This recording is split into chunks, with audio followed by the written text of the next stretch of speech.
This incredible action began as a call for to gather on a rainy Sunday. A faction of these women were determined to do something that day and developed a plan to create a human blockade with only 6 women, 1 medic with 2 helpers, and connections to legal and other backup at the port entrance via cell phones. The idea was to halt a convoy by surprise and bolt at the first sign of aggression for police. That day the convoy shifted routes and the group of women found themselves on the wrong side of town. Still determined, they reconvened at a meeting that night for women of the movement to organize themselves. At that meeting, about 15 women had gathered and decided on a basic idea for the following day. 8 of the women were ready to make a blockade, and the rest were prepared to support. A call was put out, A call was put out for other women to join the action, and on Monday at noon, a gathering of over 20 women took advantage of a lack of convoys to further organize themselves for a stronger action.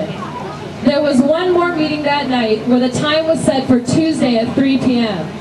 On Tuesday, the movement of convoys halted early in the day and more and more protesters gathered at the port entrance.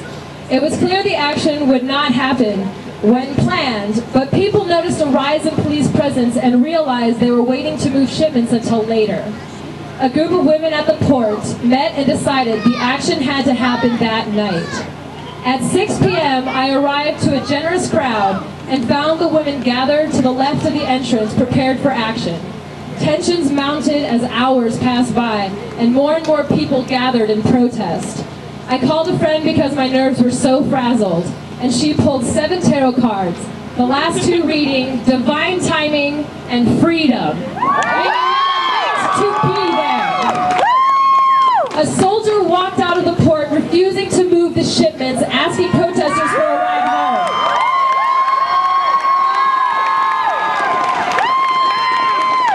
And a group of allies across from the women raised their predominantly male voices in a chant, "Ain't no power like the power of sis, just because the power of sis is all stop." The women medics and other support for our group met continuously while waiting for this epic standoff to begin. And when it did, the women linked arms and spread across the entire entrance. The allies lined themselves against the aggressive anti-protesters, and the crowd consumed the entire intersection behind the blockade of women. Community action. Chants of "We are non-violent, no violence on our bodies," and voices on bullhorns stating, "These women are non-violent and will not resist arrest. Do not use violence against these women," demanded respect from the waiting group of riot cops, threatening to use force and chemical weapons to remove us if we did not disperse.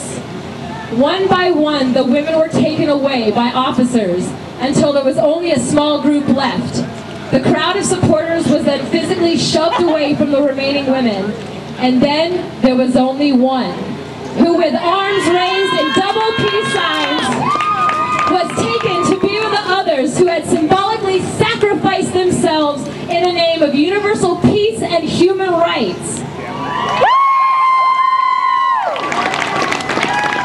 As I was released from the police station at 3:30 in the morning, I left knowing I was a changed person. I am one of many who can no longer trust the Olympia Police Department to keep me safe. I know this group is large and strong and reaches farther than those who have been immediately involved. In the aftermath, I have been blessed to experience only support and sympathy from those around me, proving that regardless of our city council, port commissioners, police department, and most of all, local media, Olympians know to seek the truth for themselves and are greatly appreciative of those who put themselves in danger to stand up for what we all believe in.